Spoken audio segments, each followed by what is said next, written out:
Hello and welcome to Game Theory. I'm your host, Sam Vecenie. Today, Bryce Simon is here, and we are talking about our favorite potential breakout players in the 2024-25 NBA season. But first, let's hit the music. They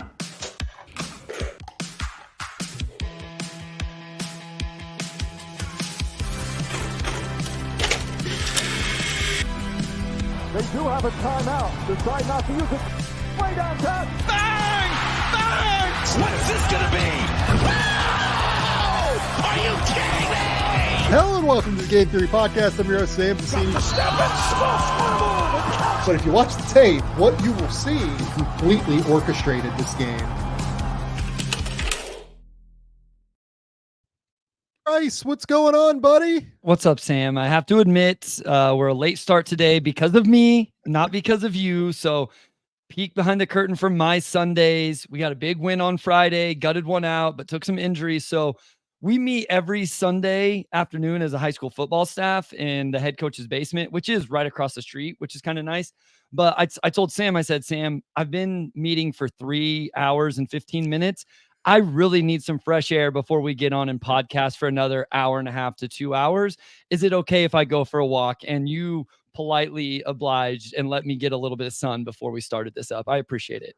It's accurate. I just didn't know that the walk was going to be a 50-minute walk. I I was just like sitting here. I was like, man, like what's going on? Did he like fall in the well or something? Did the monster from It like come out of the so tour and get here's him? what it is. This is like I don't know what it is. Maybe somebody will tell me what my problem is. I have this walk that I make every time I go on a walk, which isn't every day, but any day I get a chance.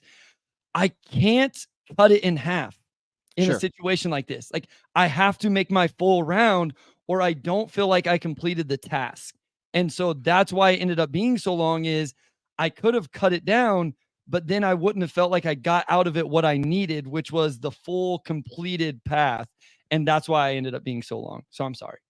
No, I think it's fine. It's good. We promote bodily movement on this show. We're all for it. So no, I love it. I just wanted people to make sure to know that typically it is my fault that we're late. Like anytime that we're late going live, it is a 90% chance it's my fault because I am flying around doing 6 different things. Like before this show already, I've been like trying to text some college head coaches.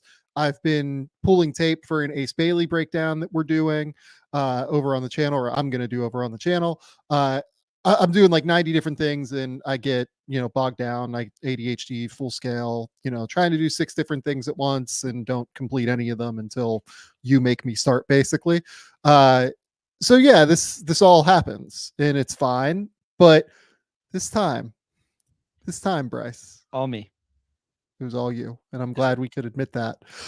Okay, before we get started here, we're going to talk about breakout players today.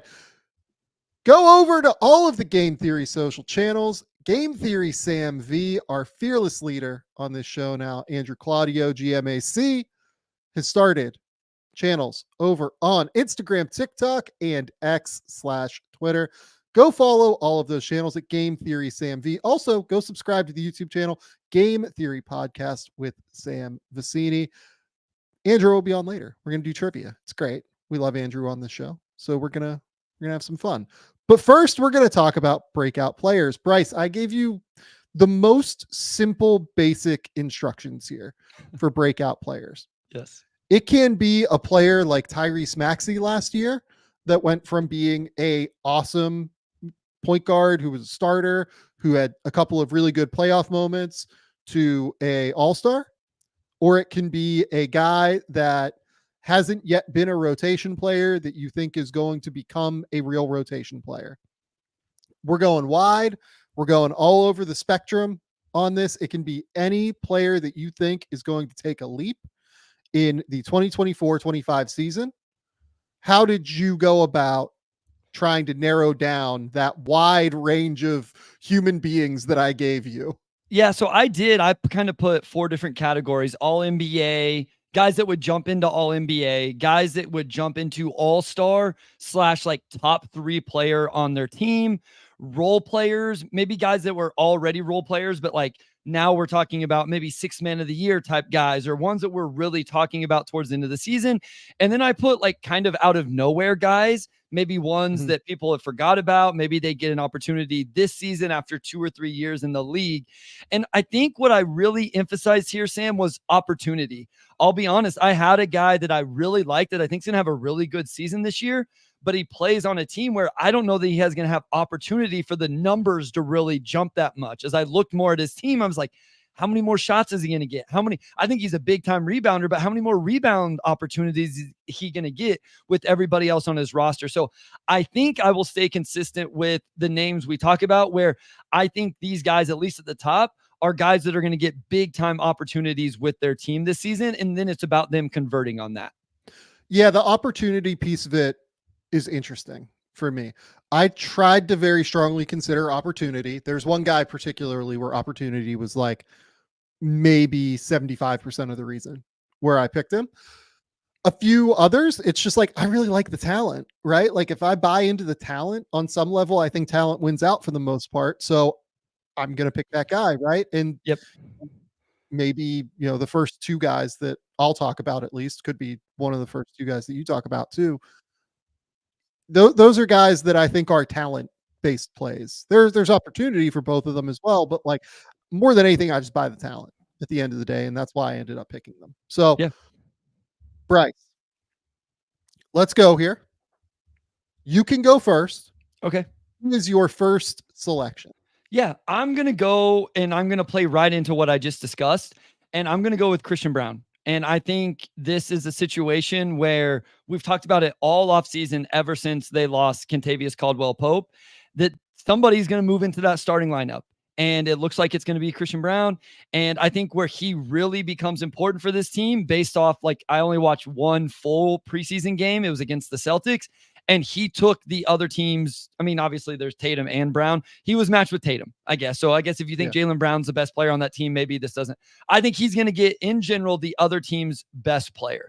And so that initially is very important for this Nuggets team, is that he takes those matchups. He has the size and physicality to take a lot of those. It will be interesting to see what they do whenever they play a Steph Curry and a Damian Lillard and some of those guys, because I don't know that he's quite as equipped for those matchups. I think he's a great off-ball cutter. I think he's an offensive rebounder. I think he can go in transition. He tries to put dudes on posters. What really hits this year for Christian Braun hitting this like breakout is if he knocks down open catch and shoot threes. I think he will take advantage of closeouts with ball moving, one more passes. I think he can attack a closeout, but when the right play is catch and shoot, if Christian Braun can knock those ones down, I feel pretty good about putting him on this list for me. And it's a willingness to do that, right? Like a lot of the time he'll turn them down.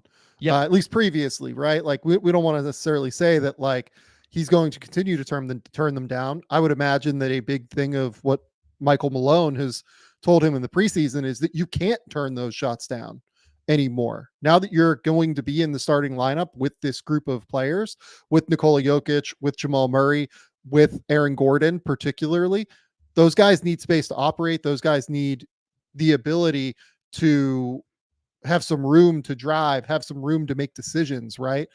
Christian Braun needs to be able to consistently be willing to fire. That's always been the thing for me.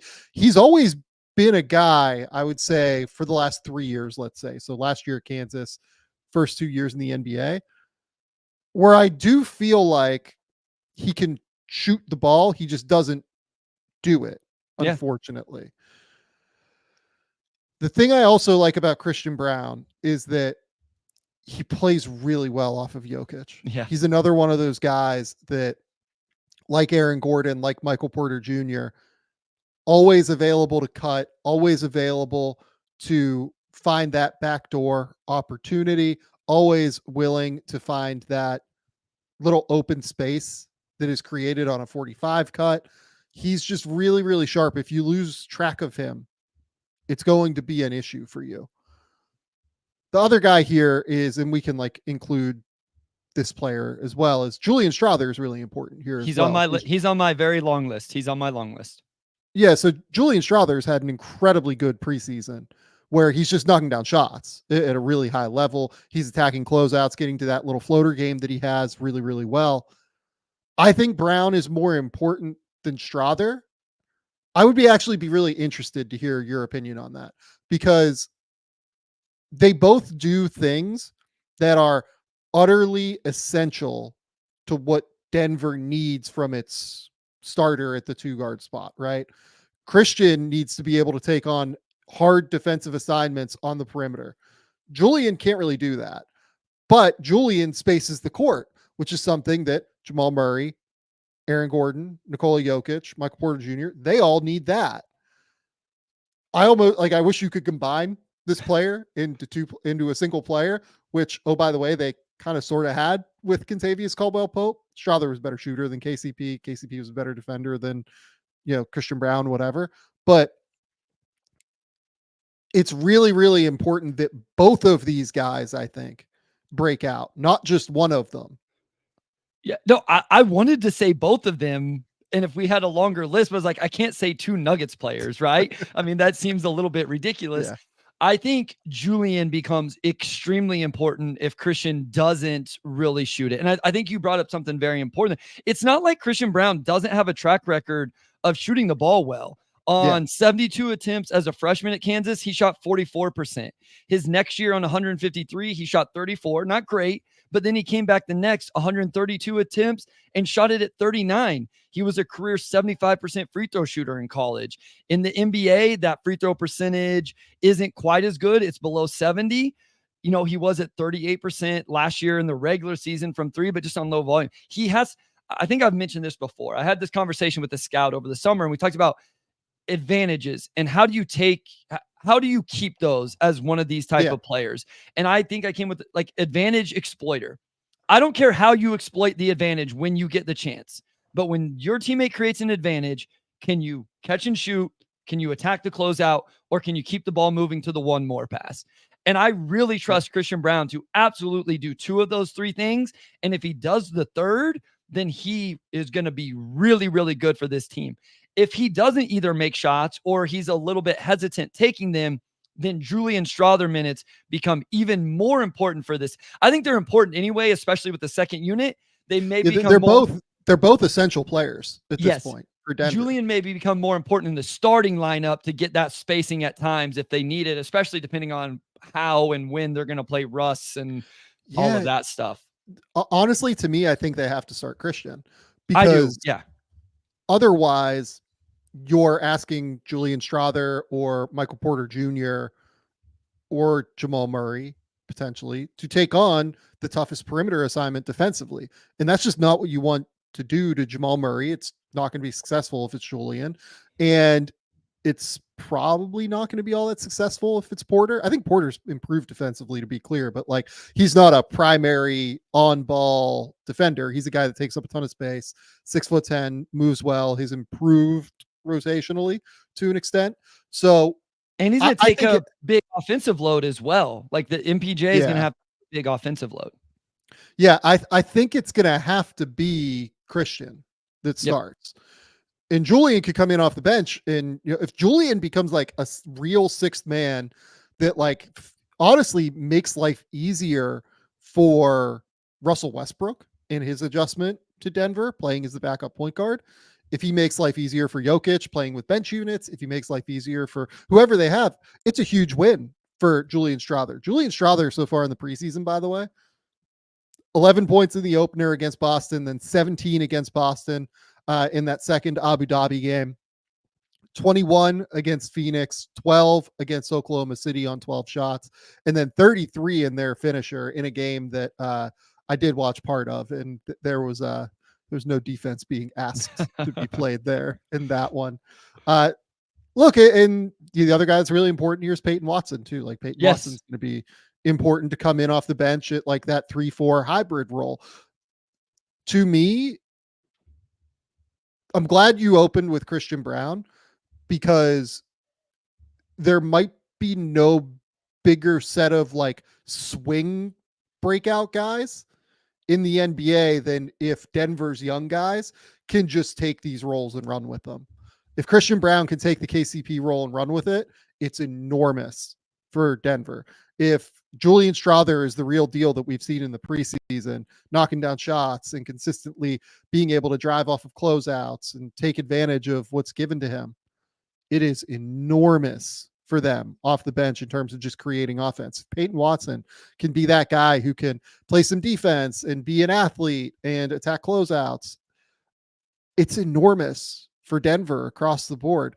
But I do think that Braun is the most important of those guys, because Christian Braun does need to take on those tough defensive assignments that we've already seen him do. Like that to me is the most important thing that they're losing with Kentavious Caldwell-Pope, and he needs to be the one to replace that. And I think he has the mindset, the mentality. I think he has the frame to do those things. Like I'm not sure have any concerns about him doing, like, yes, there's gonna be nights that these superstars get theirs because that's what superstars in the NBA do. But I think he's up to the task for that this season. And then again, if he brings it on the other end of the floor as well, we already talked, like the cutting is real. Like he's already figured out all that, the transition, all of that stuff.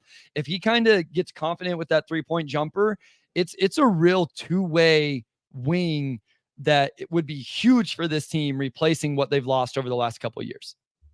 Yeah, no, I completely agree. I think that he is an absolutely essential player, an absolutely essential player. All these guys are important, but to me, Christian Braun is the most important one. And he was the guy I was referring to earlier when I mentioned he's like an opportunity-based breakout player to me. What does a breakout look like statistically for Christian Braun this year? Yeah, so let me look. Last year he averaged 7, 3, 7, 1, 6, and 20.2 minutes. So let's say he plays 28 minutes a night, Sam? Is that fair? 30, 28 to 30. I would say I think his 3-point, let me get your thoughts on this. I think Christian Braun's 3-point percentage could go down as long as a percentage or two, as long as the attempts go up. Like as long as he's making 35, it's fine. So I'm like, take 5 of them a game. So that was exactly what I was going to say. What if he takes 5 a game and shoots 36%? Great. Awesome. That's fantastic to me. That's like 1.7 threes per game. So that's, 5.2 points per game there just off of threes. And then, maybe he can get a bucket in transition, could get a bucket off of a cut, and then, maybe attack a closeout. That's like 11 or 12 a game. So I think you're talking like 12 points, 5 or 6 rebounds, 5 or 6 rebounds, 2 assists, and don't turn the ball over. Don't turn the ball over, but defensively take on the big roles. I would say like somewhere between 12 and 14 points a game, just because we talked a lot about opportunity here. It's a minutes-based opportunity. I don't know that there's like a lot of scoring-based opportunity. Yeah, I think whenever I've looked up KPC's numbers in the past, the only reason I this hit was because of one of the trivia things I had done. Actually, KCP only averaged 10 points a game last year. He only took 7.7 field goal attempts last year. So it's not like you lost a bunch of attempts. Now, Reggie Jackson is gone as well, but we think Strawther is probably going to take more than 4.4 attempts per game. And I mentioned Michael Porter Jr. maybe taking a little bit bigger of an offensive role. So I think you get to 12 points. I think the rebounding thing would be big as well if he can really make an impact there, and then the defensive end. But really that 3-point percent, he doesn't have to shoot 38% again. If he shoots more and keeps it, like you said, above 35, that would be huge. Yeah, no, I agree. I completely agree. Okay. Before we move on to our next breakout player, we want to shout out our good friends over at Prize Picks. Prize Picks is the best place to get real money sports action with over 10 million members and billions of dollars in awarded winnings. Prize Picks has made daily fantasy sports accessible to all. You just pick more or less on at least 2 players for a shot to win up to 100 times your cash. Run your game all season long on Prize Picks. We are a huge fan of Prize Picks over here because we talk about gambling pretty regularly on this show. Prize Picks is the best way to get action on sports in over 30 states, including California, Florida, Georgia, and Vegas. It's the only real money daily fantasy platform with an injury insurance policy, so your lineups stay in play even if one of your players gets injured. If your player leaves in the first half and doesn't return, Prize Picks keeps your lineup live. Look, you can sign up today for Prize Picks. You're going to get $50 instantly when you play just $5. Don't even need to receive the $50 bonus. It's guaranteed. You don't have to win to get that $50 bonus. Prize Picks is also going to offer you weekly promotions that can lead to big payouts like Taco Tuesday. Each Tuesday, Prize Picks discounts select player projections up to 25% to provide even more value for your lineups. If you think somebody like Justin Jefferson's going to get more than 83 yards next week, you can cook up some hot takes with your friends and win real money this football season when you and your crew run your game on Prize Picks. Look, we're a big fan here of Prize Picks because we like essentially betting player props like this. It's the best. It is super fun. It is a enjoyable way to spend a Sunday dealing with football. You guys know that I watch some football here and there over in Australia, but hey, Prize Picks, it's just the absolute best way to bet on player props. Download the app today and use the code GAMETHEORY, that's GAMETHEORY, to get $50 instantly after you play your first $5 lineup. Download the app today and use that code GAMETHEORY, GAMETHEORY. Prize Picks, run your game. Okay. Next up, I'm going to go high end to low end. Okay. On my selections here, right? I'm picking Jalen Williams to start. Okay. This is the most obvious pick for me. It's just like, you drafting Peyton Sanford last year in the first round of our mock drafts. I've been talking about Jalen Williams for ages, but here's the reason why I think Jalen Williams is an important breakout player this year. A, you can make the case that Jalen broke out last year, and I will completely understand that. I think that J-Dub has been, outstanding now basically since halfway through his rookie season. But we're now at the point where they are elevating and they are genuine title favorites. Yes. He needs to make that jump from great player who can play defense, who can knock down mid-range shots, who can drive and finish at the basket, who can hit threes efficiently, who can pass and play make, who is all over the place with his long arms defensively, to, oh shit, this is a star. Oh shit, this is an all-star. That's what he needs to be. I think he does that this year. I think Jalen Williams is going to average something like, 23 points, 5 or 6 rebounds, and let's go with like 4 assists per game. And we're going to be looking at Jalen Williams as like a real all-star level guy in the Western Conference by the time February rolls around. So is this an all-star jump, or are we talking potential all NBA, like third team all NBA jump? Look, I think around that marker, like to me, this is the Tyrese Maxey jump. Okay, sure. Basically. Yeah. Like Tyrese did not make all NBA. He made, the all-star game this past year. That's what this is to me. It's maybe he makes all NBA. Maybe they're just so good that, the all NBA team has to pick him. But I think it's more that he is their second all-star. He is their guy that they count on in the playoffs in important moments. And that he is the guy that they, along with Shai Gilgeous-Alexander, rely on at the end of games in order to make things happen. Yeah, I was going to say, we've already seen this, what I'm about to bring up from J-Dub, but I think where he really makes this hit is in the non-SGA minutes. Like the way he plays and how he looks when it's his team out there on the floor, when SGA is resting. I think this is where he can really, I don't know that people realize how good he is even in those minutes. I think we see him play off of SGA, and we've talked about this, right? I've given Kyrie Irving some credit for this, being able to play off of Luka Doncic in that role as a number 2, and then be the guy and flip that switch when Doncic goes to the bench and it's his team. J-Dub does that as well. I think he gets a lot of credit for playing off of SGA. I think this year, this breakout comes from people realizing how good he is when he's initiating the offense. He's running the show. He's playing with the ball in his hands, operating ball screens, playing with nuance. I mean, my one big note from the preseason game I watched was he's just so much more creative with his handle than I probably ever give him credit for. He's just, I think you look at his body type and his frame and you assume physical downhill drive, and sure, he can do that, but he also can navigate secondary defenders and has some finesse to his game to go with that. And then I think it's been mentioned how much he was shooting threes in the preseason as well, which is, if he knocks them down, your efficiency goes up because more points on less shots. We all understand the mathematics behind it. I like this. I had a hard time with guys that were taking that big jump, right?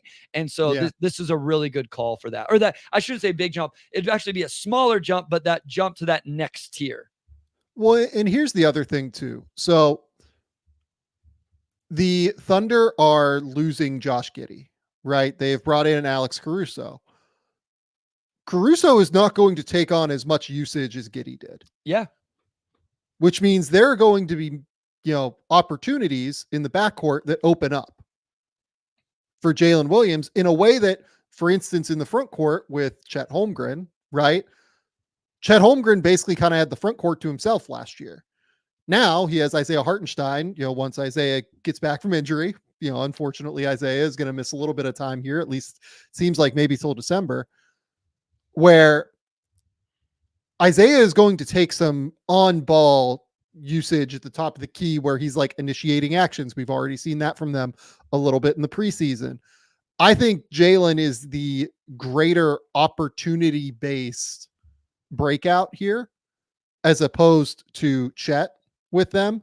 And honestly, I just think Jalen's a little bit more ready with the on-ball stuff. That's the thing. Like Jalen Williams last year averaged like 19, 4 and 4.5 or something, while like posting 54% from the field and like 42% from 3 and consistently being like just absolutely insane in terms of getting to his spots and efficiently knocking things down. I think he's just so physical and so strong and so powerful, in addition to the creativity that you show, or you've just displayed and said that he shows, that Jalen is the guy to me. Jalen's the obvious, breakout candidate here that will probably be their second option next to Shea. And I think he's going to take on that secondary ball handler role in a really, really impressive way and just run with it at the end of the day. And the other thing, we know he's a good defender, right? But we've talked about this. Yeah, he's fantastic on that end. He may not have to take as tough of matchups this year. Like he may be in a situation where he can take easier defensive matchups, which either will allow him to play a little bit more of like the SGA role at time where he can roam and play passing lanes, which I assume he'll be great at that as well. Or just have really more, or just have more energy in general to go play offense because he's not taking the pounding of guarding the other team's best player. So I think a lot of things line up for this to play out. And I mean, obviously I believe in this team winning enough games for them to have multiple all-stars and potentially even multiple all-NBA players. Yeah. And so like, here's the other thing too. If you look at the West, like it's just a bloodbath for all-star berths, right? No matter what it is, it's just a complete bloodbath. If you look at the big position, it's like, oh, it's, we've got Alperen Şengün who probably wants to jump into that mix. We've got Wemby. We've got all these dudes that are going to be, jumping into that already established, like Anthony Davis level front court role. And then you've got in the backcourt, like all these dudes like Devin Booker and, whoever else you want to say, Edwards, De'Aaron Fox, like they're just all over the place, like let alone again, Ant and Steph and those guys. Oh, I got right? you. Yeah. And I think the world of somebody like Devin Booker too. So like, I don't want to sit here and say Devin's not going to make the all-star game, but whether or not he makes like an all-star game, I think that the leap is going to be all-star quality, right? I would honestly, I would guess that if Oklahoma City is as good as you and I think they will be, it probably will be that they get 2 All-Stars. And Yeah. I would guess that he will be the second one. But I mean, look, Denver always gets 1 All-Star, even while they've been great. Like somehow Jamal Murray has never made the All-Star game, which is always bizarre. But yeah, like to me, it's there's an opportunity-based jump.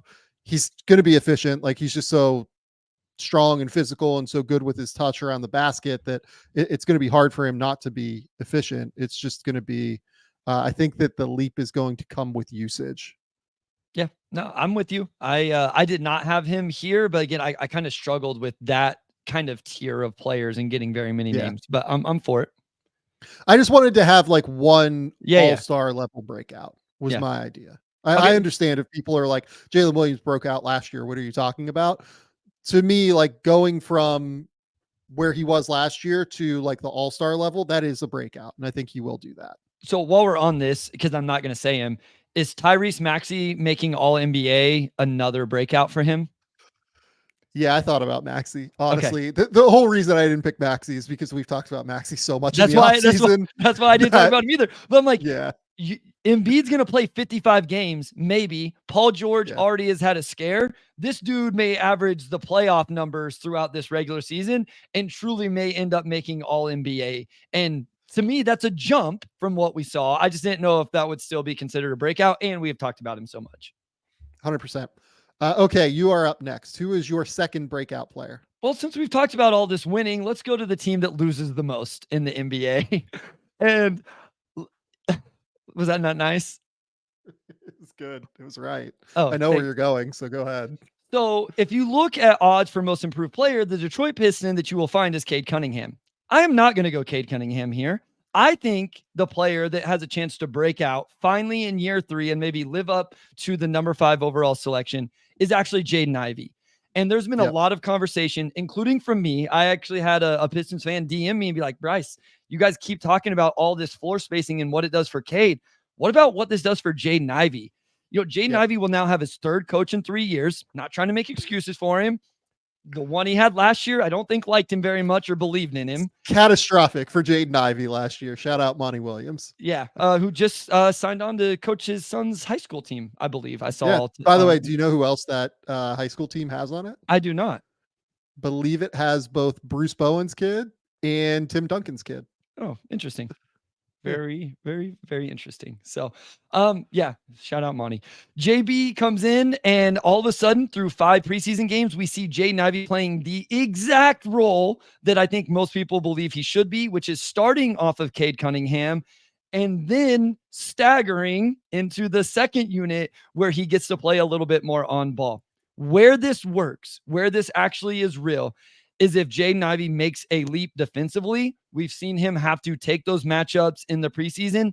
Can he do that? He's shot the ball extremely well from 3. What he's shot right now isn't going to hold, but is the catch and shoot real? And I just think we see a confident Jaden Ivey right now under this new coaching staff. And I feel like he lost some belief in himself last year because it seemed like the organization lost a little belief in him. Yep. Look, Jaden is the guy I was talking about earlier when I said, I just believe in the talent at the end of the day. I think Jaden Ivey is an immensely, immensely gifted player. The athleticism is just so serious. I'm so glad you brought up that idea of floor spacing, right?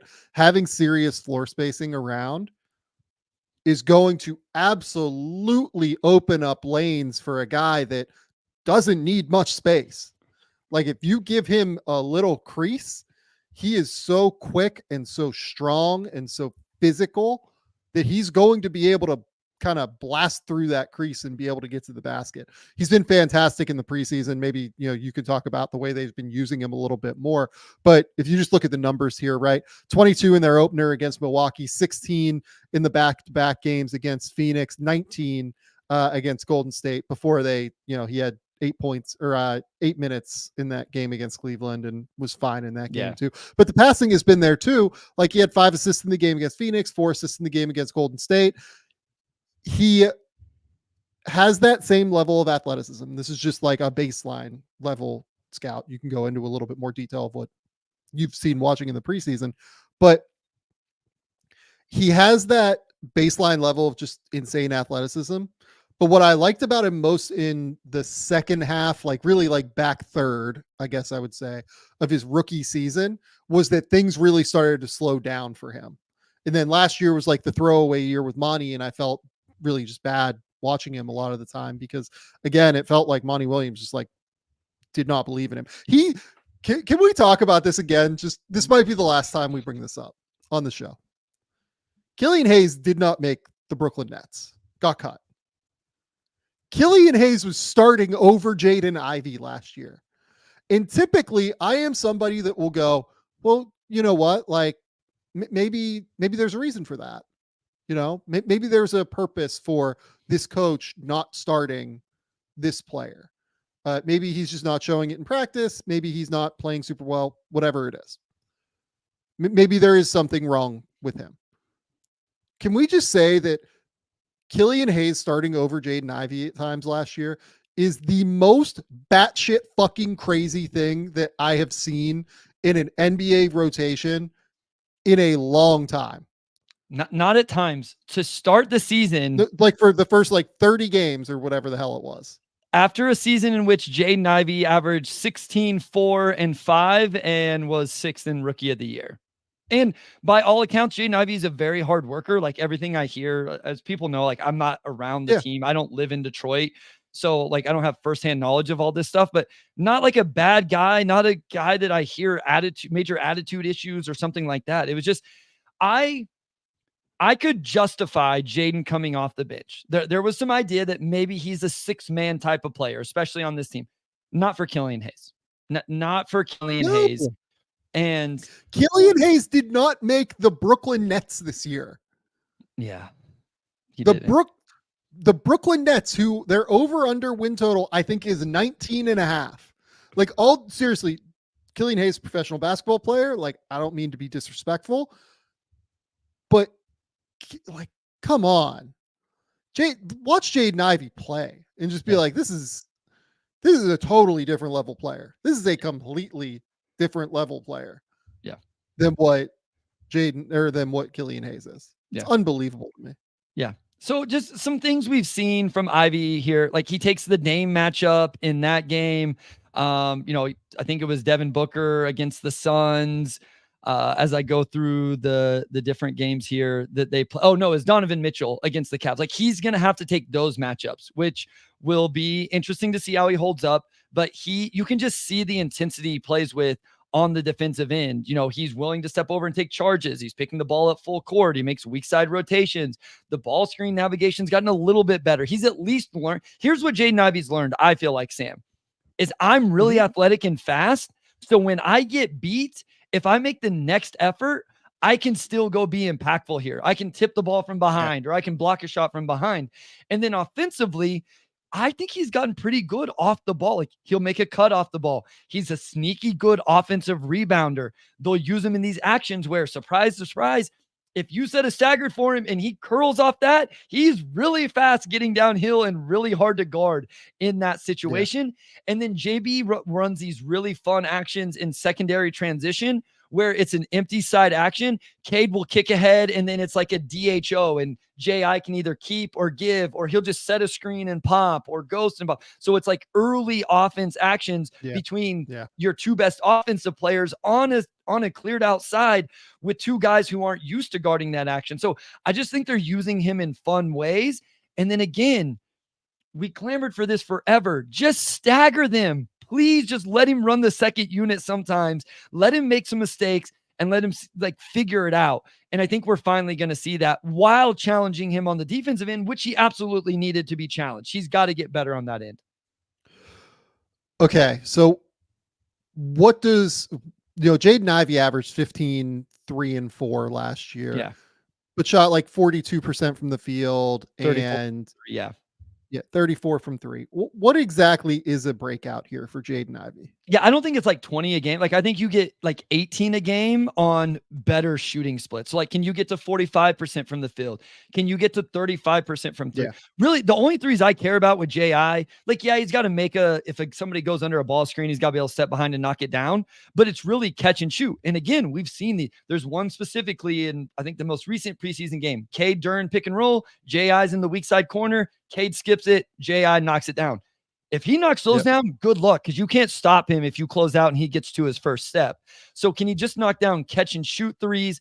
I want to see the turnover numbers stay down while we see a little bit of creation. Yeah. And then still some of that rebounding, off-ball movement, like those little things that I think he's started to realize here early in his career.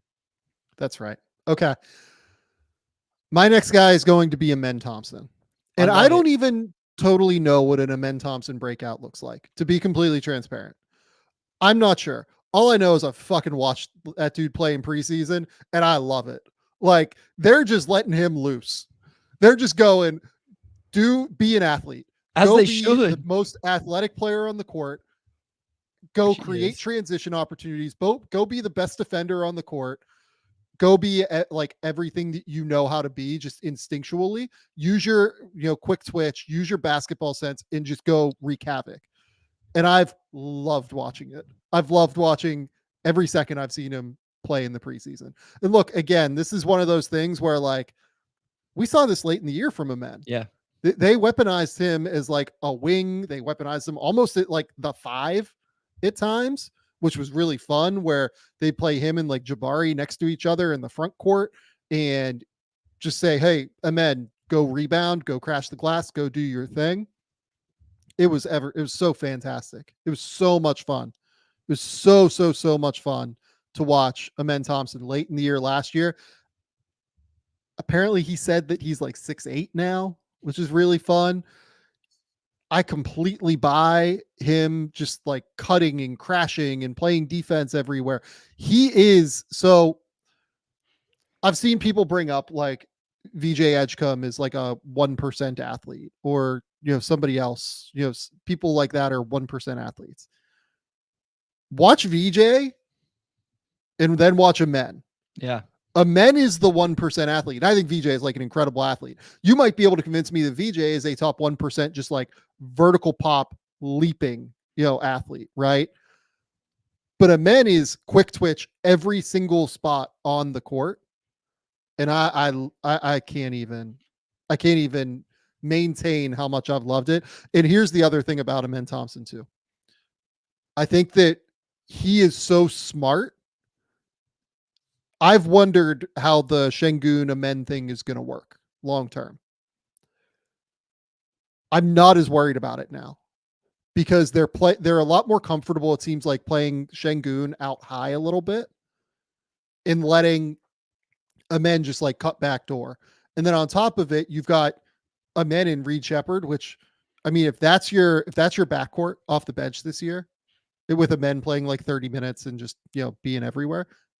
I mean, can you think of a more complementary duo in the backcourt, like off the bench, let's say, like among young players in the league, right? Of Reed Shepherd, slicing and dicing in ball screens and being this incredibly skilled shooter and having an incredible amount of feel, and Mann Thompson just flying around everywhere and creating transition opportunities and doing everything like that. Like, I don't know. Like, the more I watch Mann, the more I think that, like, yes, teams will leave him open as a shooter, but you run the risk of him getting downhill in a hurry if you don't close out on him under control, which is going to be really, really hard. It's going to be really, really hard. And I think Mann is a quick enough decision maker and processor that he can do, like, I always bring up Draymond. I'm sure there's a better example now, but when teams didn't guard Draymond, what did he do? He caught and dribbled right into a DHO. So you know what? You don't want to guard Mann? Then I'm going to throw Mann the ball at the top of the key, and I'm going to tell him to dribble right at Reed Shepherd on the wing and then just drop it off and let Reed come off. And there's nobody there to switch or hard hedge or get a hand up. And Mann is big enough, not obviously as big as Draymond, but he's big enough to get a good screen. Listen, Mann is one of the reasons I want to bring up this name and see what your thoughts. I had a guy that I just kind of believe in, and this is the one I was talking about where he just wasn't going to get the opportunity. So obviously it was a Houston Rocket, but I was like, Min rebounds all the time. So I don't know if this guy can take a jump in his rebounding, and Reed's going to take some more shots, and Tari's coming back. I had a hard time picking a Rocket just because of that. Like, what are the opportunities? But this, as you have mentioned, a talent play. Sam, how many guys can defend the way Min can on and off the ball, can rake down rebounds the way he can, and then can grab and go in true grab and go fashion, and you really trust him to do that? It's just such a versatile skill set. He's going to be a lot of fun to watch this year, and I can't wait to see how the Rockets kind of utilize him, because you can turn on a game and see him play with the ball in his hands, cut off the ball, go play in the dunker, transition, pick and roll, catch lobs, short roll, and make the reads. There's just a lot of versatility with that player. He just does literally everything on the court except shoot. Except shoot. Every single thing except for shooting. Last year, in his last 28 games, he started 18 of those games. 12.4 points, 8.1 rebounds, 2.8 assists, 1.4 steals, 0.9 blocks, with a 2-to-1 assist to turnover ratio, shooting 55% from the field as a rookie. Like, maybe those are the numbers. Like, maybe those are like pretty close to what he's doing, right? It could be something like that. It could be something like, okay, maybe he averages like 14, 9, and 3, and, you know, again, shoots pretty similar percentages. But man, he is, the defense is like really key for me too. He just flies everywhere on defense. He flies all across the court and makes life like so miserable, it feels like, just through his sheer presence and ability to cover ground. He's so smart. I am extremely in on Amen Thompson as being, and I am like, Mr. You need shooters out there. You need like 5-out spacing. You need all this. But I mean, this dude is just so special as an athlete, and it's the intersection of athlete and feel for the game and processing ability. It's not just one or the other. It's that he combines them both. He is, for me, I would say one of the 3 best athletes in the NBA. I would say it's him. I would say it's Ant, and I would say it's Ja Morant. Those are the 3 best like functional athletes across the court in the NBA to me. And I mean, you could make a case that he's number 1 out of those groups. He's just not quite as skilled as those 2 at this point. He can't show it off as often because his ball skill isn't as good as those guys, and that probably holds back some of it in what he can show in traffic the way those 2 can. But yeah. Right. So look, I think Amen is just an absolute, he's going to have an incredible year to me. I was going to say Jabari Smith Jr. because like I'm just a Jabari Smith Jr. fan, and then I talked myself out of it. And it's funny. How many of these things have we done where the goal was not to talk about the Houston Rockets? We didn't go in saying, hey, our motivation here is to talk about but we do a 24 under 24. We do a breakout candidate, and we find ourselves talking about multiple Houston Rocket players every single time. They are one of the most fun teams in the league to me. Oh, no question. Like it's like I said, I would watch their first 10 games of the year this year. I wasn't joking. Like I'm going to, because I just enjoy watching that team play, because there are just so many interesting players in that group, and trying to figure out how they're all going to make it work. Like this is the season where they have to figure out how to make it work. And that's what's going to be really, really interesting. Okay, Bryce, you are up with your 3rd guy. Yeah, so I'm going to go, I'll get your thought here. This is definitely like a role player that's going to be even better. I wonder if this guy ends up being a sneaky 6 man of the year candidate. I know he's on, like he has some odds out there. I'm going to go Deuce McBride with the New York Knicks. Sure. And I think this is definitely an opportunity play, along with just like this dude is taking advantage of the opportunities he's gotten. And listen, I don't know why the Knicks were comfortable trading Dante DiVincenzo, but I don't think you could be if you didn't believe in what Deuce could bring. And so we've seen him kind of do it already. We haven't seen it for a whole year, obviously. But, you know, Dante averaged 15.5 points last year, shot almost 9 threes per game in 29 minutes. Deuce was down under 20 minutes, little under 4 3-point attempts a game, 8 points a game. I just feel like that's going to be his role. This team, you have that great starting lineup, right? Like that 5-man group is incredible, but you start to look off the bench and it's like, okay, what is there that you really believe in? For me, Deuce is the obvious name. especially when you are taking into account injuries to Mitchell Robinson. The unfortunate news about Precious came out today. I don't think it's a long-term thing, but he's out for a little while. Like, Deuce is going to be huge off the bench for that team. Well, and whatever the fuck is going on with Mikal Bridges' shot. Yeah. Like, I mean, like, he's been pretty open about talking through, like, hey, I'm trying to get my shot back to the Villanova days. And all of that is true for what it's worth. Like, he's not, like, they did try to change his shot when he came into the NBA. That was real. That is, I mean, I've talked to people about it. I've been talking to people about it for years now. And he is a guy that tinkers. Like, he's a guy that really tries to, like, go through little spurts, and everyone's just like, oh, why don't you just go back to the shot that you had when you made 42% from 3 with the Suns or whatever. And it's just like, that's not really the way that it's not the way muscle memory works. Like, it's just not. And, you know, you can go back and you watch tape and you try to, like, figure it out. He's such a smart, you know, human being that I think that he'll figure it out at the end of the day. I think that he'll try and, like, make it, he'll get back to whatever it is, and he works incredibly hard. But yeah, I am definitely in on Deuce, if only because I think that the perimeter defense is I didn't even mention the defense. Important. Like, having a point of attack defender, I feel like, is going to be really important. That is something that, you know, we can talk about OG Anunoby and Josh Hart and Mikal and all those guys, but having a real point of attack, annoying defender does change a lot. Like, it allows you to play a different way. Having different pickup points is really, really important for a defense to be able to set a different tone from time to time. Right. So yeah, I think it is. I think that Deuce is a really, really good call. And I've loved watching Deuce now. Deuce is on one of the best contracts in the NBA.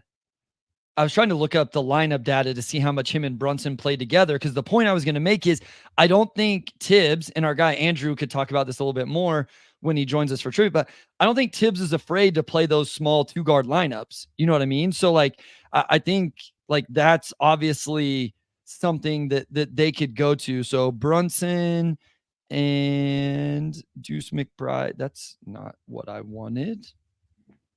So just keep talking. I'll grab the numbers. Yeah. So you look it up, but, you know, we have seen, Andrew puts in the private chat. He is not, you know, we saw in the preseason, I think we saw Deuce, Shamit, and Kolek all together, or Campaign. It was Campaign, whatever combination of those 3 smaller players. So I think there's even, as you mentioned, that perimeter defense. So last year in the regular season, Deuce and Jalen in the same lineup together, they played 472 minutes. Okay. Take a guess what their net rating was.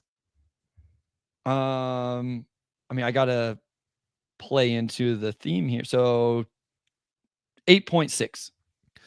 They beat teams by 13.6 points per 100 possessions, 127 offensive rating, 114 defensive rating. They kicked the shit out of teams with that combo last year.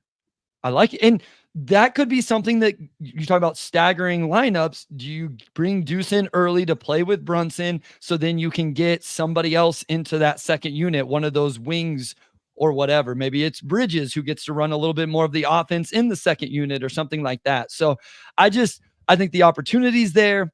Again, he's taking care of the opportunity. I knew Andrew would be happy with me bringing in some Knicks love to the podcast. Yeah, I love it as well. We'll talk to Andrew about Deuce in a minute here. Okay. Yep. I'm going to go next, and I'm going to take Nikola Jovic from the Miami Heat. When I look at the Heat, I look at a team that, like, needs somebody to bring a lot of their lineups together, kind of.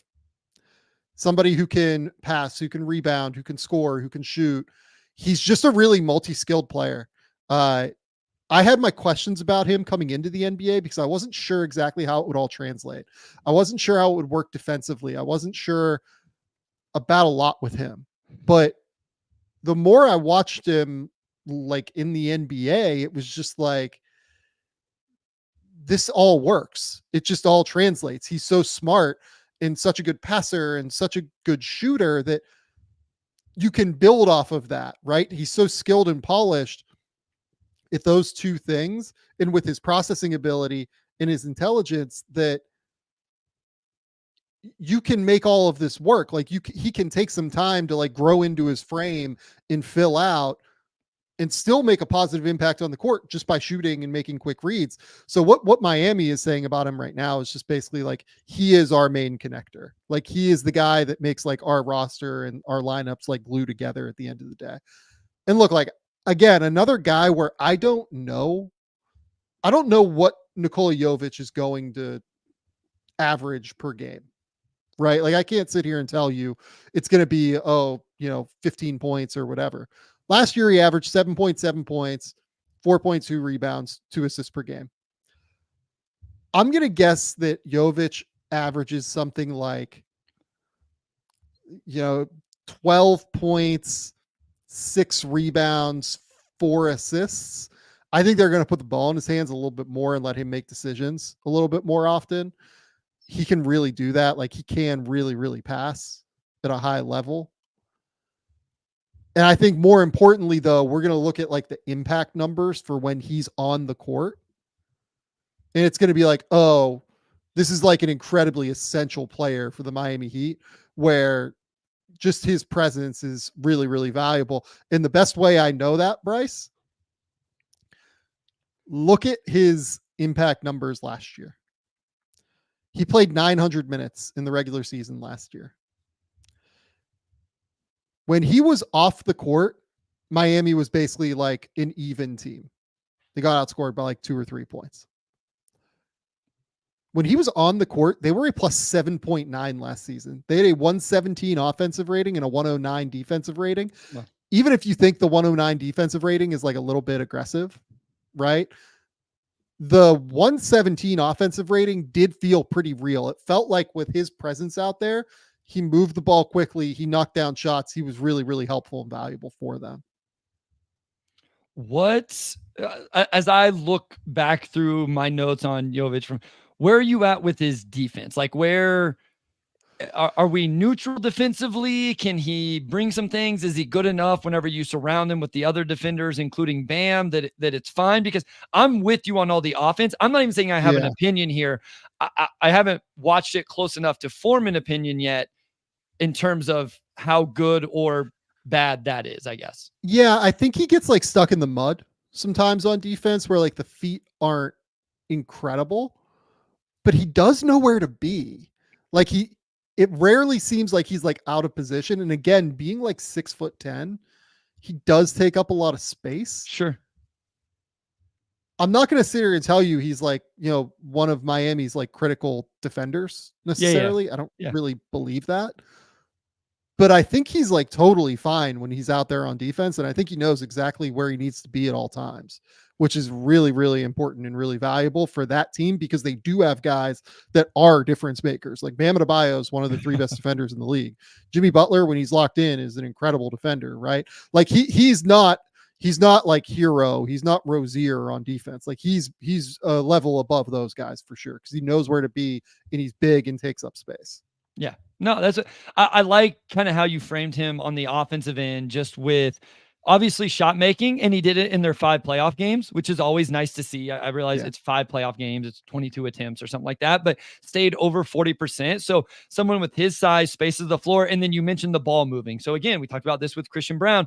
Can you do multiple of these things where it's not like, oh, they can just run you off the line, and then what's your next option? Jovic is able to put it on the deck a little bit, make the nice reads, and do those if people do run him off the line. So this was an interesting one because I assumed we'd probably have a Miami Heat player. I was wondering if you would go with him or Jaime Jaquez. Yeah, no, I went with Jovic. I don't know which one of them is going to be more productive, but I feel like Jovic will be the one that helps them win games a little bit more. And this isn't a slight at Jaime. Everyone knows that I've loved Jaime for like 5 or 6 years now. Like I loved him when he was a freshman at UCLA and talked about him for years. And I think I had him as like a 1st round pick as a sophomore. Like I love Jaime Jaquez. I do think that Jovic's ability to pass and consistently hit threes, like I do think he's a better catch and shoot guy than what Jaime is. Yeah. Look, they like almost just play totally different roles, right? Like Yeah. I think Miami is still going to use Hawkes like to kill bench units offensively, Yeah. and be able to run that weird mid post stuff, and be able to post him and create plays that way. And they're going to use Jovic more as like the fourth starter, who's out there to like connect everybody. And look, Jaime will start games, I would imagine, at some point, right? Like I don't know exactly what they're going to do with their starting lineup, but like Jaime will get into the starting lineup at some point and will be valuable. It's just, they'll probably stagger it so that he gets to play the bench minutes too, because he's like a real offensive creative force. But Jovic is the one where like, I think he makes their best lineups and makes their starting lineups kind of work. Yep. No, I like it. That's again, I liked the way you framed his offense and the value that can bring, especially to this Heat team. Yep. Okay. Let's go like kind of rapid fire. Okay, perfect. On That's a couple others. Yeah. Okay. That's I was hoping so, because I have multiple names here and I didn't want to just pick one. So I'll throw a name out. If we want to stand on it, we can. If not, we can go somewhere else. Yeah. I was gonna Brandin Podziemski is one. Just because great name. I think they're really going to empower him this year. I think they have big plans for him. There was a reason they didn't want to trade him. I think he's going to get a lot of on-ball usage, let Curry run around off the ball. And, like there are points and assists to be had and rebounds to be had from what this team had last year. So I think you could really see his production increase this year. Yeah, I mean, Brandin Podziemski, another guy where just his sheer presence on the court last year for Golden State was really valuable. Minus 1.8 when he was off the court, plus 6.8 when he was on the court. Like just that ability to move the ball. And he ended up with a lot of his minutes paired to Steph too. Like, let's be clear about that. Yeah. But like, he ends his ability to move the ball and knock down shots and just generally be like a really smart player out there does help. I still don't love him on defense. Sure. To be honest, That's I know that there was a lot of publicity for that when Perk gave him like a all defense vote because he takes charges, but like I'm still a little bit concerned on that end from what I saw. Like he knows where to be. It's just there are physical limitations, and he fights and he scraps and he claws, but like there are limitations. But yeah, his presence out there was super, super, super helpful for Golden State. Yeah, no, I had that from the Kings game I watched in the preseason. He took the De'Aaron Fox matchup, and I was like, this will be interesting if these are the matchups he takes all year, because I don't know that he's crazy suited for guys with that kind of speed and athleticism.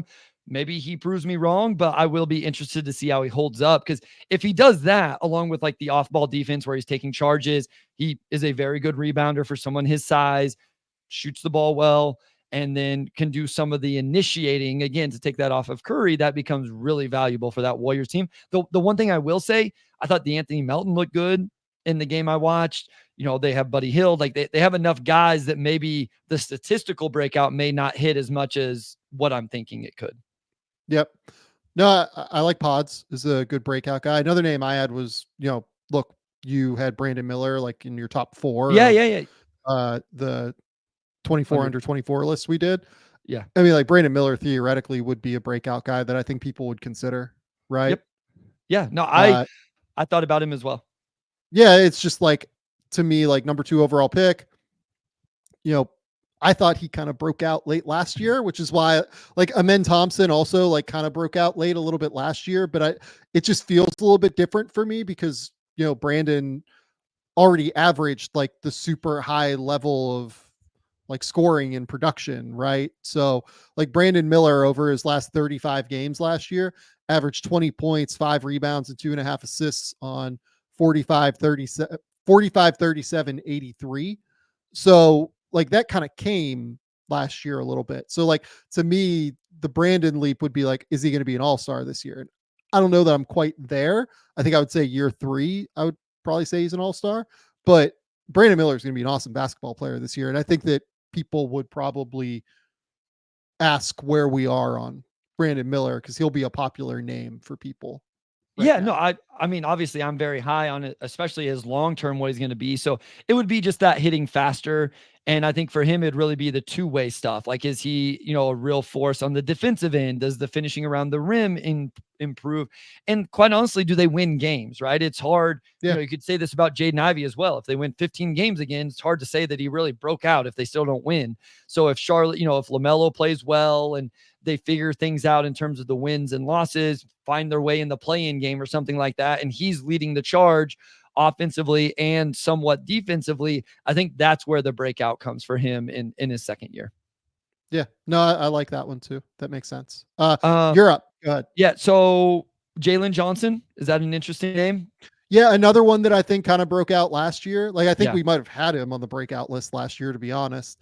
I mean, what does a breakout for Jalen Johnson look like, I guess would be my question, because last season he averages, 16 points, 9 rebounds, 4 assists. Yeah. So like, do you think he goes up to like 20, 10, and 5? Like, is that the breakout here? Yeah. And I think this category for me was like all-star / definite top 2-3 player on your team. So do we leave this season saying Jalen Johnson is the second best player on the Hawks? I mean, I'm coming into the season saying that that's true. So like I don't, to me, I don't know if he's ready to average 20 a game yet. And I don't know if he's ready to be an all-star yet. I think I would say that he has a shot to do it at some point, but maybe year 4, or maybe year 5, year 6. But yeah, this is one where I was like, Jalen, I think he'll probably be 18, 9, and 4 again, probably, which is really good. Yeah, great player. Go ahead, you go again. I mentioned Keon Ellis in a previous episode in terms of just like that role player. I'm gonna throw this one just because I think it was freaking awesome seeing him play and play well. So I'm just going to say Lonzo Ball because I want to talk about Lonzo Ball a little bit. Yeah. So I struggled with the Bulls backcourt because I wanted to pick, honestly, like a guy that I was going to talk about next is Dosunmu, right? Yeah, I thought about think Io is super valuable and super awesome. I am a huge, you and I have talked about Io probably more than any other podcast because we just think he's awesome. He defends, like he's so good in transition. His efficiencies and like he's just like really, really smart and tough and like plays hard. Like he's honestly like kind of a perfect complement to everything that they need. You know what I mean? Like you look at Zach LaVine, Kobe White, certainly Josh Giddey, who they just traded for. It makes sense to me for Io to start and one of those guys come off the bench. I don't know what they would do. Like, I don't know who they would pick to come off the bench there, but it makes a lot of sense to me for Io to be like the dirty work.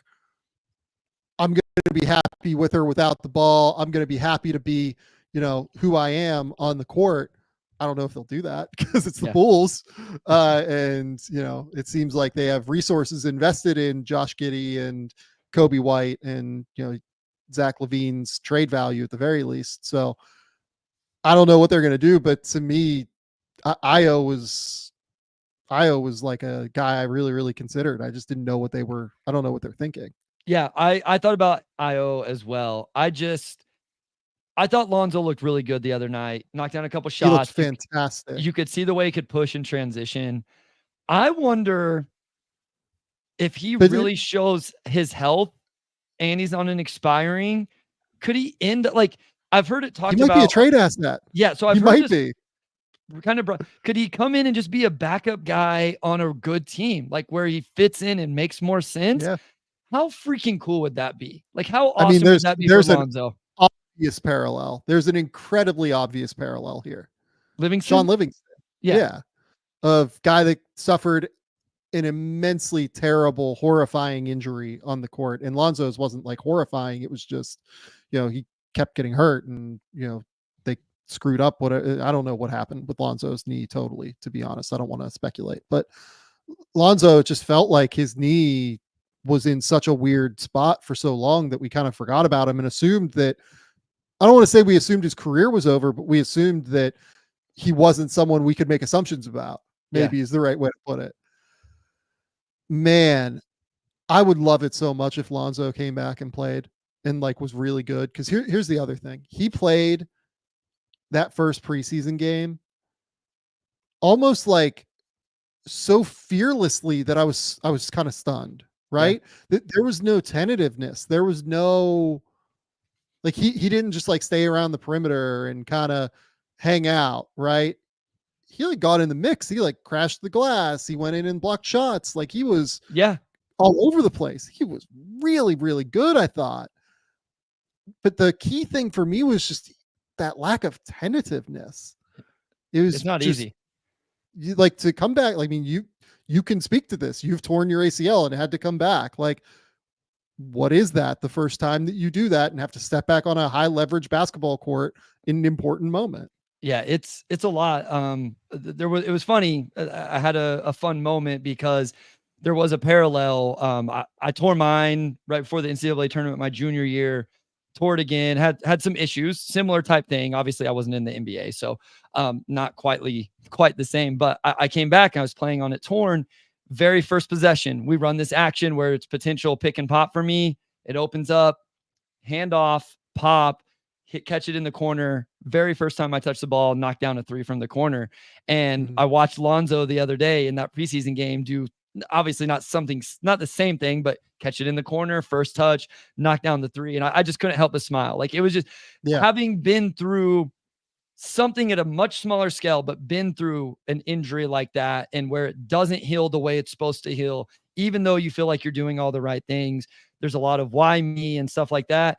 And so seeing somebody battle through that for so many years and then get back on the floor and be successful, like I've never had great feelings one way or the other about Lonzo Ball. Like I've never no reason to dislike him, but like, I just can't help but completely and utterly root for him right now because it's such a cool story. It's amazing.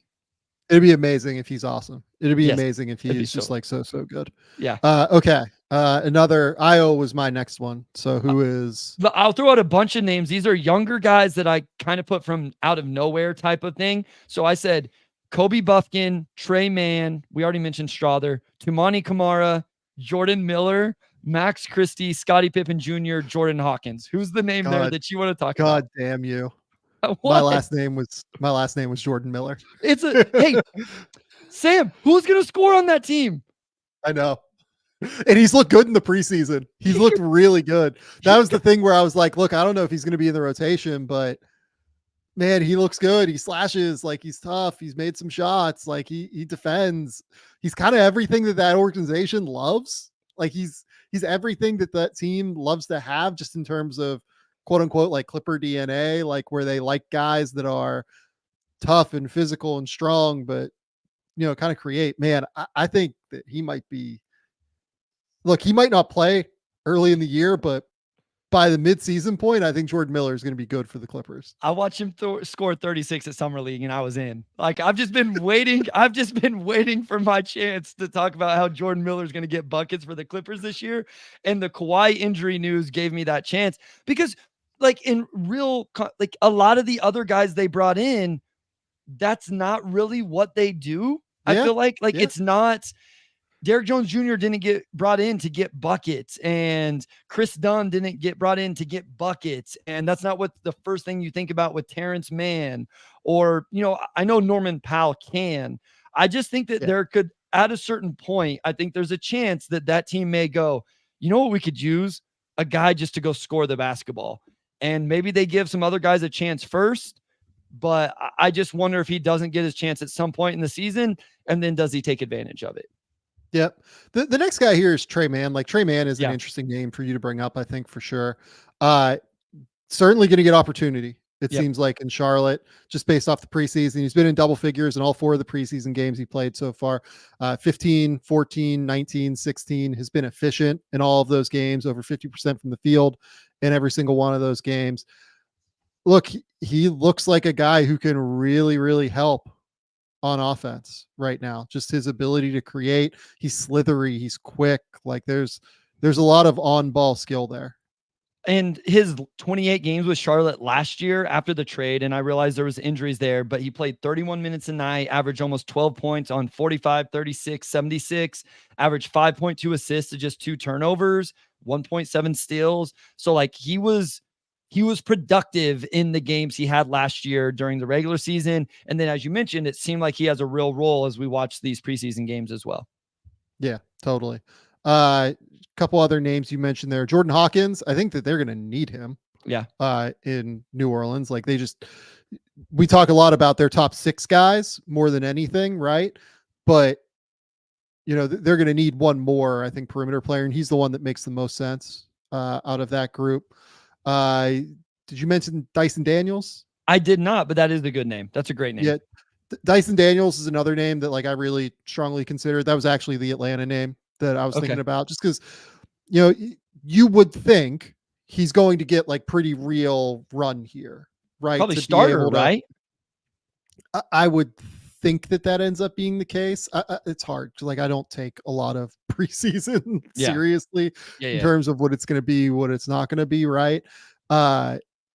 He's been solid in their games. The efficiency on offense is still going to be an open question, right? But he passes well, and he is I don't know if he's the best guard defender in the league, but he's certainly in the top 5 to me, guard defenders in basketball. He's just so big, so long, so physical, but also has that lateral quickness to be able to slide. He's really, really good, I think. Yeah, no, I like that name. That was a good one. Obviously, I mentioned his young teammate that I think will come off the bench, but Kobe Buffkin. It just, a lot of these guys, what I found, Sam, were guys I liked in the pre-draft process. And then it's okay, it looks like there's a chance they get some opportunities this season. And so those were some of the names. We talked about Scottie Pippen Jr. going back to summer league, and then he finally got elevated to the a standard contract here recently. Does he end up getting those minutes? Who knows, but wanted to throw his name in there. I think Max Christie gets rotation minutes to start the year with the Lakers and sees how that goes. Yeah, it was nice to see Buffkin just seriously just get some run. Yeah. In that last preseason game against Oklahoma City, where he had 31 points, and they basically just let him run wild, right? But he drilled 7 threes. It was just really good to see him kind of roll.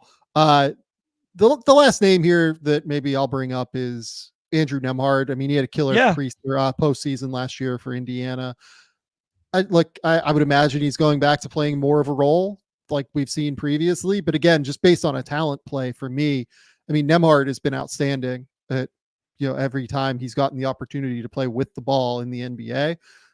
I would imagine he'll get an opportunity to play with the ball at times in the NBA. To me, he's the more valuable guy out of him and Ben Mathurin moving forward. Yeah, no, that was, I went through that Pacers team and I was like, okay, which one do I pick? I actually wrote down Aaron Nesmith's name because I like Aaron Nesmith, but Nembhard's probably the more practical one there. A couple other names I wrote in that role was does Peyton Pritchard just have an insane year? Does he just shoot 43% from 3 on a crazy amount of attempts like we've seen in the preseason? Fun. And then Najee Marshall was one I wrote. I like Najee Marshall.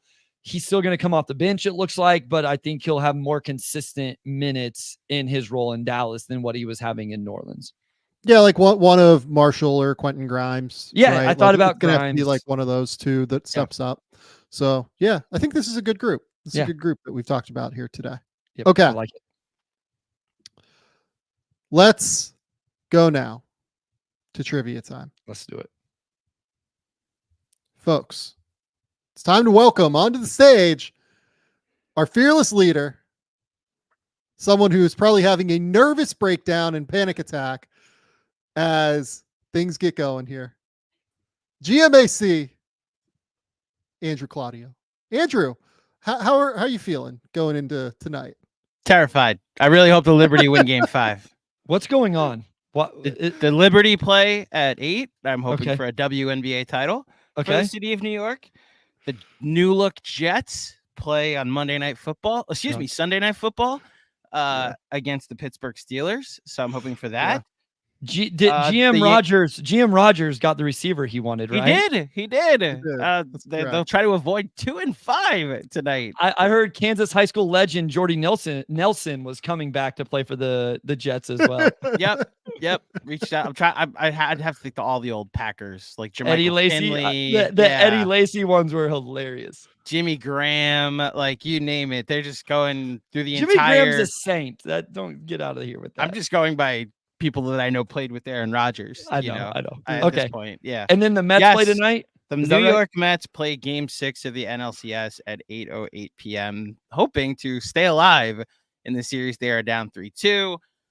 as well as the potential to join the Yankees in the World Series. It's a fun time here in the city of New York where other people are having fun and I'm just pacing the floor while I edit podcasts. So I really need a Mets Yankees series, if only because I don't live in New York. And also, we just need like a Soto sweepstakes where the winner just gets Juan Soto. Yes, winner gets Soto. Yes, absolutely. I was 12 the last time they played in the World Series in 2000. And I'm 36 now. Many a Yankee fans still remind me that that's how the 2000 World Series went. Many a family get together when I'm like, oh, the Mets, I hope they're good this year. Yeah, but you lost 27 rings, bro. You know, that's what's awaiting me. So it's basically, if the Mets win 2 more games and come back on the Dodgers, I'll probably hate everything for 2 weeks. And if the Mets just lose, I'll probably hate everything for 2 weeks if they just lose to the Dodgers, because they will have been eliminated. So the Jets. If it is Mets Yankees, and look, we're getting ahead of this here. What's the funniest combination of pitcher who would throw a bat at the hitter? I don't know if Bryce knows that reference, but I muted my mic because you tapped out. I have nothing to contribute as long as we play on Major League Baseball. TLDR is that. Do you know who Roger Clemens is? Okay, I'm not an idiot. I'm asking a question. I'm asking a question. You obviously know Roger Clemens. I'm offended now. Okay, you know who Mike Piazza is then, of course. I'm even more offended. Okay, in the 2000 World Series, Roger Clemens, who earlier in the year, I'll give some context. In like the first 5 games that the Mets played against Roger Clemens when he was on the Yankees, Mike Piazza homered in all of them off of Roger Clemens. And Roger Clemens, being from an old school roid raged era where I'm mad he hit home run, I throw at head, threw a ball at Mike Piazza's head and gave him a concussion with how hard the ball hit his helmet. The first time they faced each other after that incident was Game 2 of the 2000 World Series. And Mike Piazza, on an inside pitch, broke his bat on a foul ball, and the bat, uncannily flipped its way out to the pitcher's mound, and Clemens picked it and then threw it in the direction of Piazza. Okay, yes, yep. And he was like, I thought it was the ball. And it's like, oh, so you just have a knack for throwing balls at Mike Piazza. So that's your excuse. Gotcha. And so that's why Sam is. I'm guessing Garrett Cole at Lindor is the answer. I think the funniest answer definitely involves Jesse Winker, for sure. In terms of the response, Winker's not good enough comparing him to Piazza, but for response, the direct line he would then make out to the pitcher's mound 1,000%. He'd lose his mind. Yes. So it's got to be Winker, and then I don't know who the Yankees pitcher would be that would totally lose his mind and throw it back at Winker and then start a total all-out melee if you throw it at Winker. I just know that the answer for the Mets is Winker. It's probably Winker. You are probably correct. Yes. So that is what's awaiting me if the Mets pull off this comeback, which I'm not even 100% sure they're going to do. So I would just get me to Game 7, and then I will live with the results after that. That's where we got to stop talking about it. That's the goal here. Please. So Bryce, you take the show, please. Right. Trivia time, folks. It's trivia time, and this is our last one before we get some 24-25 NBA basketball. We are not doing New York Knicks trivia as much as I promised Andrew, but Andrew, I will let you go first tonight. Great. With this. So we are doing career numbers. So via NBA.com, we enter this NBA season with 27 players who have scored a career 14,000 points and 19 players who have secured 6,000 rebounds, but only 11 have done both. We are going to see who the first person can be to name 5 of those 11 players going back and forth. So, okay. So active players, 24,000 points, 6,000 rebounds career. 14,000 points, 6,000 rebounds. 14,000 points, 6,000 rebounds career. There was 27 total players active that have scored 14,000, 19 that have had 6,000 rebounds, but only 11 that have both. Okay. So we are looking for those 11 names, or we are using those 11 names, I should say. We won't end up saying all 11 of them. We will start with Andrew Claudio. We will go in alternating fashion like always. I assume this will go quick to start and then could get interesting. LeBron James. Hey! Good name. LeBron James is a great call. Obviously leads this list in points with 40,000 and has also secured 11,185 rebounds, which, surprising enough to nobody, also leads this list. Okay, my first guess is Russell Westbrook. Russell Westbrook is number 4 on this list in terms of points with 25,000 plus points and is 4th or 5th in rebounds with 8,300. Yep. Andrew Claudio. Don't overthink it. Don't overthink it. Kevin Durant. Kevin Durant Yep. is number 2 on this list in terms of points with almost 29,000 and is safely over the rebounds with nearly 7,500. Okay. So my next guess is going to be,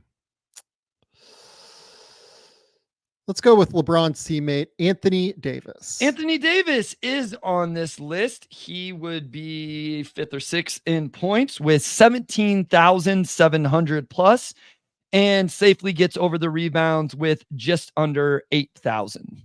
We are 4 for 4 with LeBron James, Kevin Durant, Russell Westbrook, Anthony Davis. Active. Oh. James Harden.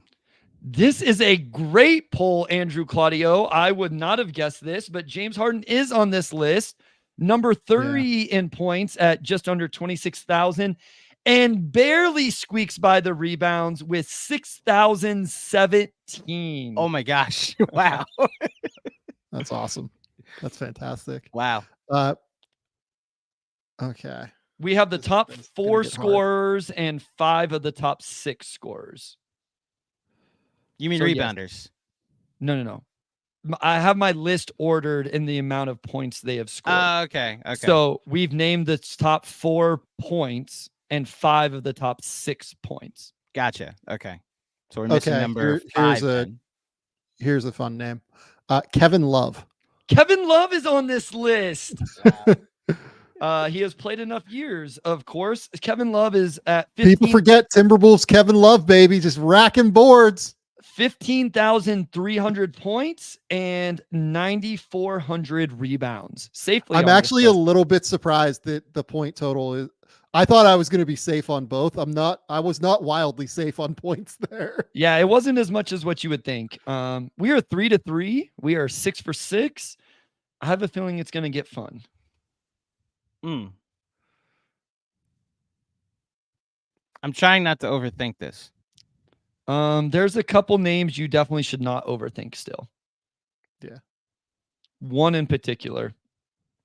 So what's throwing me off is you said we haven't said the 5th in points yet. I mean, So to be fair, like we went from Braun at 40, Durant, Harden, and Russ over 20. Nobody else has scored 20,000 points. Oh. Okay. I will So say there's a big gap. Russ has scored 25,000. The next guy is under 20. got it. Okay. I'm looking at teams now to try and make that help my memory. Paul George. Paul George is not on Incorrect. this list. Okay. Let me look. Oh, no, I have Paul George right here. Funny enough, Paul George, one of the first names that would come up for people that are a little bit short. Paul George has the points, but is roughly 500 rebounds short. Okay. Yeah. So good name. Good name. Okay, so I'm like trying to do math in my head right now in terms of like some of the Years mid-career played. guys. Yeah. Yeah. I think that the safest like mid-career guy is Giannis. Giannis. Just because he's been pretty healthy. Yep. Giannis is actually. Yeah, Yeah. I was guessing like 18,000, 19,000 points and maybe like 7,000 rebounds. Yep. He is actually 5th on this in points. So if that helps you guys at all, he was the number 5 guy in points, 18,500, and rebounds. He's at 7,700. Man, that's pretty close. It's not bad. Yeah. So Sam is at 4. Andrew is at 3. We have 4 names left. 3 of these are fairly tough. I would say all 4 for differing reasons are tough names. We have 4 of the 5 bottom names in terms of this is ordered in points. So yeah. Can I ask a clarifying question? There's nobody on this list that is like not on a team, but is still technically active, right? Correct. So like, that's why I like this list is like all of these players are safely on teams. And I would say like safely in rotations, if not starting. Yeah. Oh, okay. So like there's no like, oh, he's hanging around as the 15th guy. I have a name, but I don't think it's the rebounds are there. Let's hear it. But I'll say it anyway. Chris Paul. You are That's a fun amazing. name. That's an That's a good awesome name. name. Okay, No. Oh, it's wrong. It's wrong. Dang it. It's wrong, but only because he's roughly 300 rebounds short. I would never have guessed Chris Paul, so I love that name. That It's just he's been around for so 20 long. years ago. Yeah. This is here's what's great, guys. We have named 7 successfully, and the 2 that have been wrong were names I purposely wrote down because they were so close. Like they were the list of names of like, these are the guys that are next closest. So we haven't been off one time yet. I don't know why I say we. I don't do this. This is all you guys. Okay. So we're collective here. In the vein of Chris Paul, I'm going to go like super long career guy and say Al Horford. Al Horford There's the is the name here. Andrew, I'm going to come back to you and give you a chance to tie this up. Al Horford with just over 14,000 points, 14,167. Oh wow. And I thought the points were clear. That's interesting. 8,500 plus rebounds. Here's what we're going to do, Andrew. Well, there's 3 names left. If you can give me both and tie this up, we will call it a tie, and I will give a tiebreaker question. So wait, aren't there 11? Yeah. I said the first to 5, though. Do you want to just change it to the first? Do we want to just go 6? First to 6? Yeah. Okay, let's keep. Okay, perfect. Great. Let's keep going. Let's do it. Don't worry, Sam. Just one more guess and you'll get it. What about Al Horford's teammate, Drew Holiday? Drew Holiday not on this list. list and All right, not Sam, on my short list. So let me look up Drew's totals. Drew has scored 15,000 points. So you're clear there. Just doesn't have the rebounds. 4,000 career rebounds. Yep. So we have 3 names left.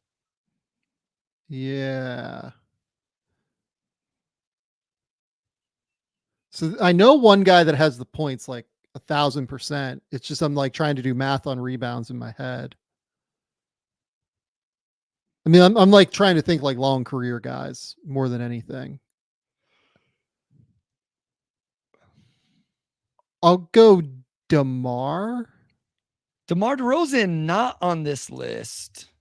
Yeah, So that was. Do you have the rebounding is hard for him. I just thought he might have played long enough to where like 15 seasons, like 4 rebounds a night, like kind of thing might have gotten him there. yeah, so obviously 23,500 points, just under 5,000 rebounds. Yeah. Jimmy Butler. Jimmy Butler not on this list. Oh, we're at that point in the game. Okay. I was gonna give you a hint, but you Sorry. guessed too fast. Okay. I have like 4 names here I wrote. Jimmy Butler, 14,900 points. Oh, if he just barely hit points, there's no way he hit rebounds. 4,300 rebounds. Yeah, he misses games is the problem. Oh, And that's why I'm like, So yeah, Jimmy Butler has played 814 games. That would be the least on this list outside of one person. there's no way. Is Jonas on this list?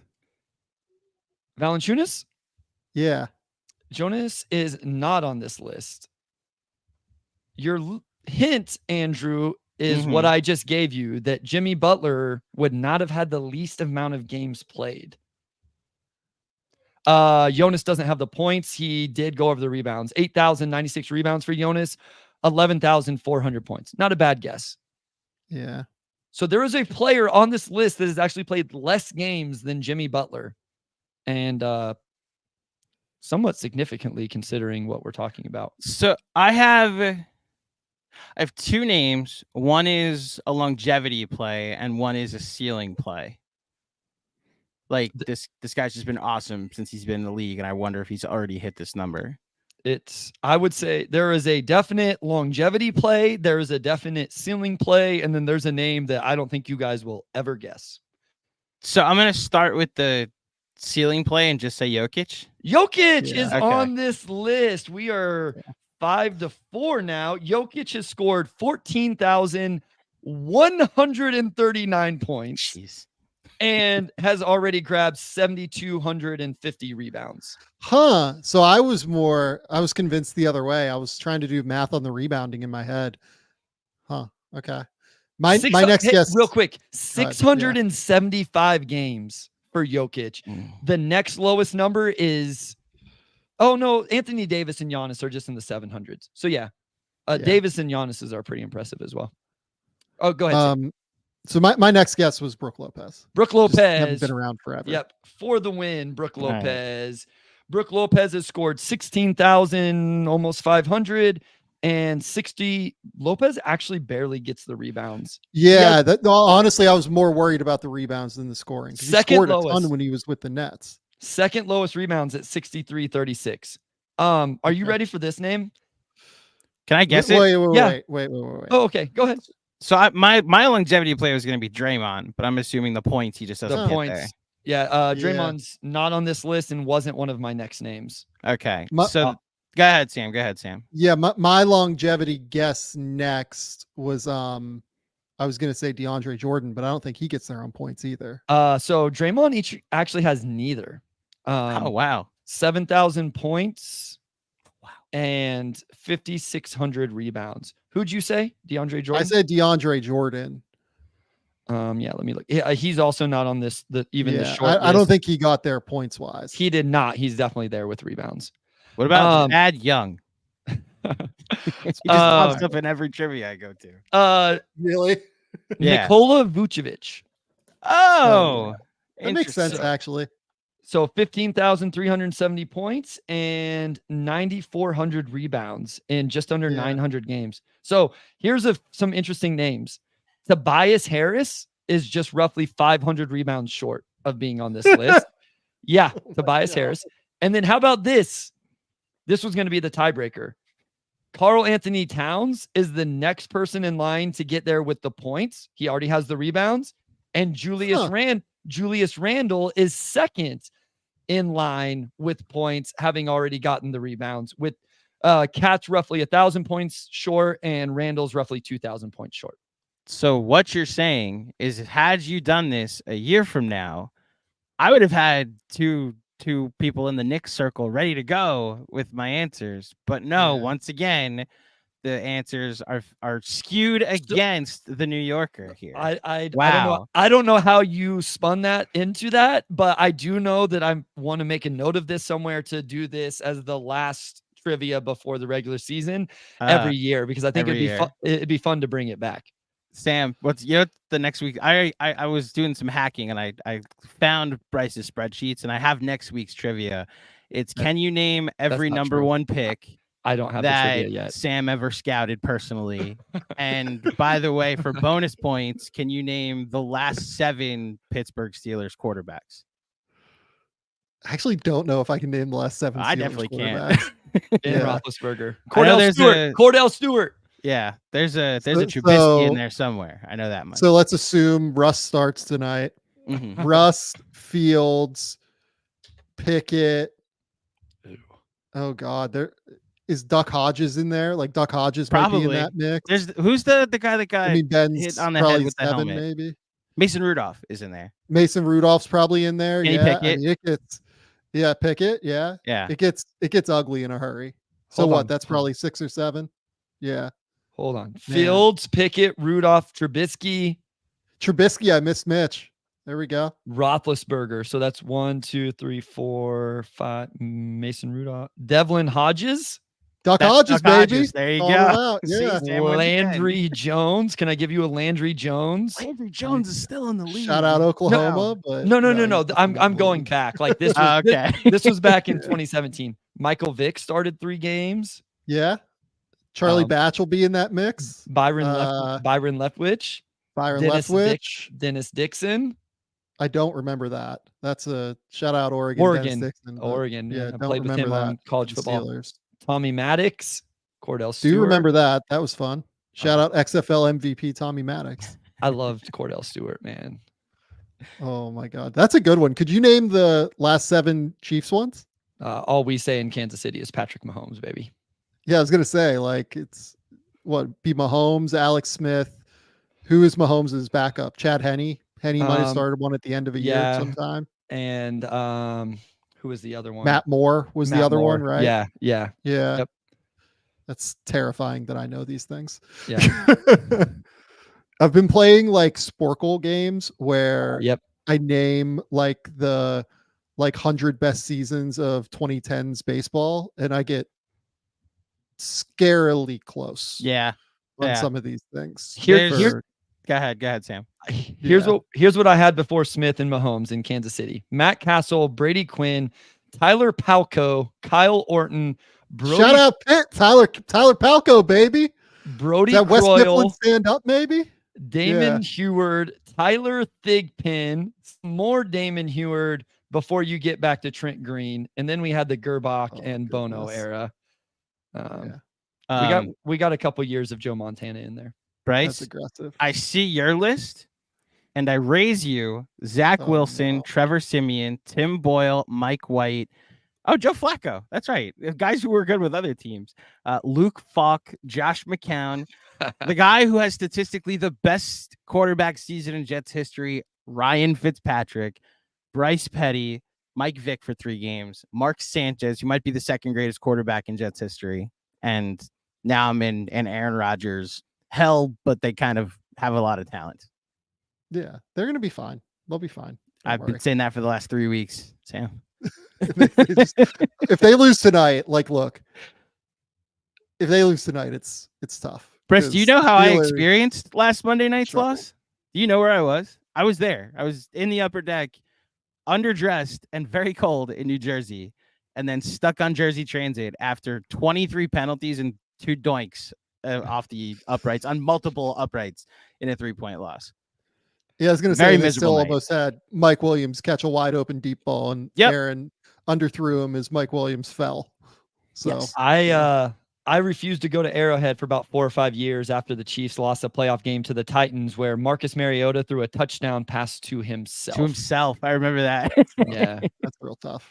Yeah, but Hey, then look. Mahomes happened, and now you're Look. good. And then The Steelers lost the playoff game to Tim Tebow, so I can't say anything. Sam wins. Sam wins.